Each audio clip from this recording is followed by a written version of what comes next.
So here is the Communication Matrix website, and to get started, you just go to this orange button and say assess a new individual. So here's just going to be all the background information, their name, what their diagnoses are. It's nice because there's a lot of drop downs for what the diagnosis would be.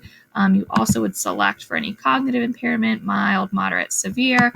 So this is kind of just for yourself to gather information in one place. I know a lot of these things are also asked when you're applying for funding for a device, so it can be a good way just to collect all that background information and have it stored in one place.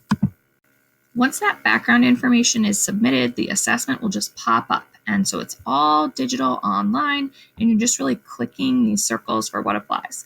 So we're going to start a new matrix from scratch, and we'll go next. So now the way it's set up is it just kind of gives you these statements, and you can either agree or disagree. And the language, I think, is pretty friendly to people who are not within the field. So for parents or caretakers at a group home. So it'll just give this description, like the only way I know he wants something is because he fusses or whines. So that might be accurate.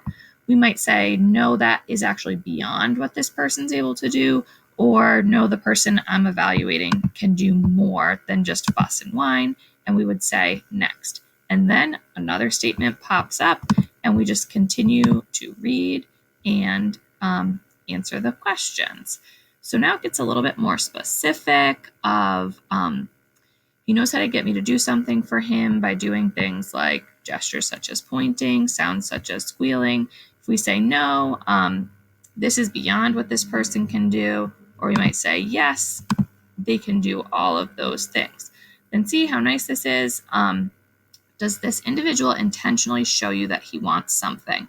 So it's nice that it gives you like a video example or a picture example, again, to make it friendly for people who are not within the field. Can they do this? We would say yes, and then it gives you, so for every question from here on, it's gonna give you these same options. So how do we know that she doesn't want a certain thing or activity? Can she tell us with whole body movements? Yeah, a little bit, that's emerging. Head movements, oh yeah, she can do that mastered. So you can see we just will click through if it's something that's not used, and you can do comments. Again, that's just for yourself to organize your thoughts. And see, it's a lot of things. And you go to next, and then the next one would be they want more. So we have a picture and a video of these requesting more of an action. Can they do this? If we say no, it would just move us on to the next thing. If we say yes, again, this is going to be the same exact questions of are they doing this with body movements, early sounds, simple gestures, etc.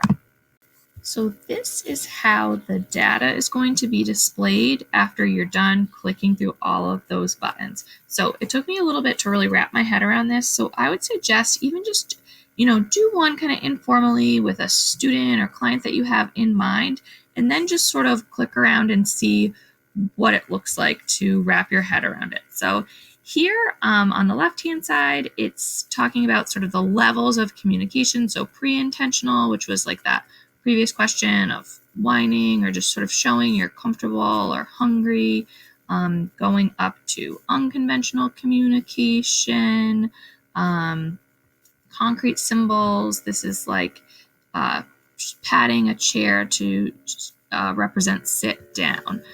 Abstract symbols, which would be your signs or your speech. And then you can see that there's this key where if it's gray, that means that the student has surpassed that area.